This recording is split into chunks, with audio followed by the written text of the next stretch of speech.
আমি মনে করি গ্রামের জীবনের চেয়ে শহরের জীবন অনেক ভালো। আমি একটা জিনিস খেয়াল করে দেখলাম, গ্রামে এসে এখানে মানুষের মনে কুসংস্কার অনেক বেশি।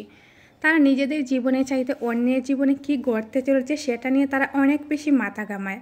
তাছাড়া সারাক্ষণ পরনিন্দা নিয়ে ব্যস্ত থাকে। গ্রামে হয়তো বা আপনাকে খুব সুন্দর একটা পরিবেশ উপহার দিবে, কিন্তু আপনার মানসিক শান্তিটা দিবে না।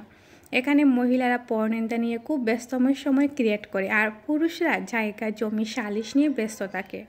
এখানে দুষ-তরাদরি নিয়ে এতটাই ব্যস্ত থাকে যে কার হাড়িতে কী রান্না হচ্ছে তারা এইটাও কিন্তু খেয়াল করে। আপনি কত টাকা ইনকাম করছেন, আপনার স্বামী কী করছে, বা আপনার সংসারে কী নিয়ে ঝামেলা চলছে, এইগুলো নিয়ে না আপনার থেকে অন্যদের মাথা ব্যথা বেশি থাকবে। একটা জিনিস খেয়াল করবেন, যারা শহরাঞ্চলে থাকে তারা কি করছে বা তারা কত টাকা ইনকাম করতেছে, তার স্বামী কী করছে, এত কিছু নিয়ে না তারা কেউ মাথা ঘামায় না। কারণ হচ্ছে গিয়ে শহরের মানুষের এতটাও সময় নেই যে অন্যরা কী করছে এইটা নিয়ে ভাবনা চিন্তা করবে। কোথায় যেন পড়েছিলাম, সামর্থ্য থাকলে কখনো গ্রামে থাকা উচিত না। গ্রামে 100 একর জমির মালিক হওয়ার চেয়ে শহরাঞ্চল একটুকু বাসা বাড়ি থাকলে অনেক ভালো, অনেক আরামদায়ক, অনেক সম্মানের।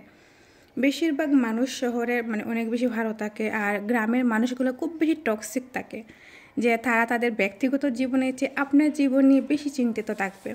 আপনার চুল বড় কেন, আপনি ভুরকা পরেননি কেন, 18 বছর হয়ে গেল মেয়ের বিয়ে হয় না কেন, বয়স 27 পেরিয়ে গেল ভালো জব হয় না কেন, আপনার ব্যাচমেট বিদেশে গিয়ে লাখ লাখ টাকা কামাচ্ছে আর আপনি এখনও পড়াশোনা করছেন কেন, আজগুবি বিষয় নিয়ে তাদের খুব বেশি টেনশন।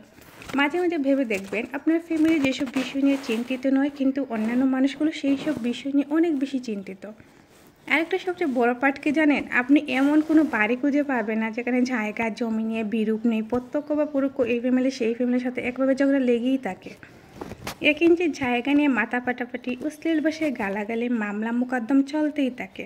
আর এমন কিছু মানুষ আছে যারা গোপনে পেঁচ লাগিয়ে ঝগড়া বিবাদ বাড়িয়ে দেয়। কাউকে পছন্দ না হলে তার নামে জায়গা জমি নিয়ে বদনাম রটিয়ে বেড়ায়। আর এইসবের মধ্যে সবচেয়ে বিরক্তিকর পার্ট হচ্ছে গ্রামের চায়ের দোকানগুলো।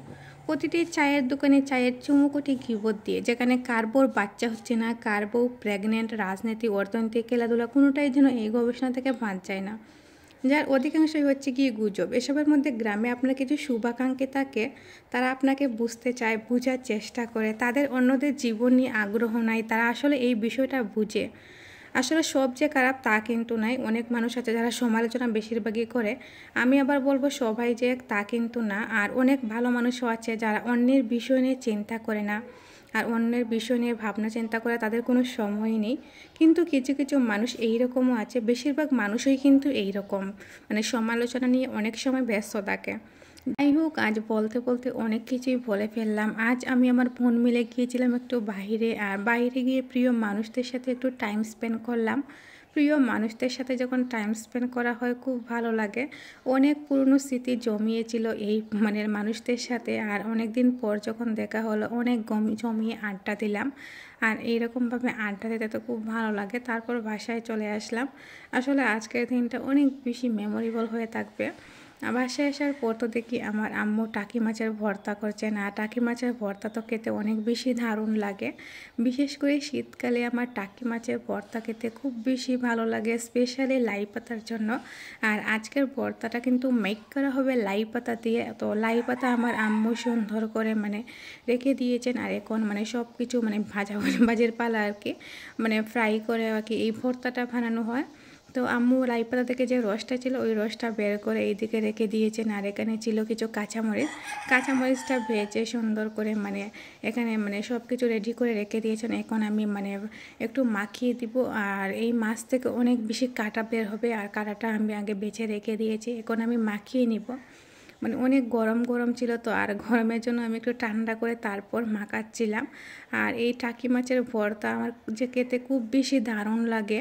আর আমি তো অনেক বেশি ঝাল ঝাল করে এই ভর্তাটা মাখাচ্ছিলাম। দেখেন গাইজ, দেখেই জিভে পানি চলে আসছিল। তবে আজকে আমার এই ভিডিওটি কেমন হয়েছে অবশ্যই কিন্তু কমেন্টে জানাতে ভুলবেন না। তারপর এই তো দেখেন আমি গরম গরম ভাতের সাথে খেয়ে নিচ্ছিলাম। 1 প্লেট ভাতের সাথে এই ভর্তা হলে এত কিছু লাগেই না। আমি অনায়াসে অনেকগুলো ভাত খাচ্ছিলাম। আর আজকের মতো এখানেই বিদায় নিচ্ছি। আল্লাহ হাফেজ।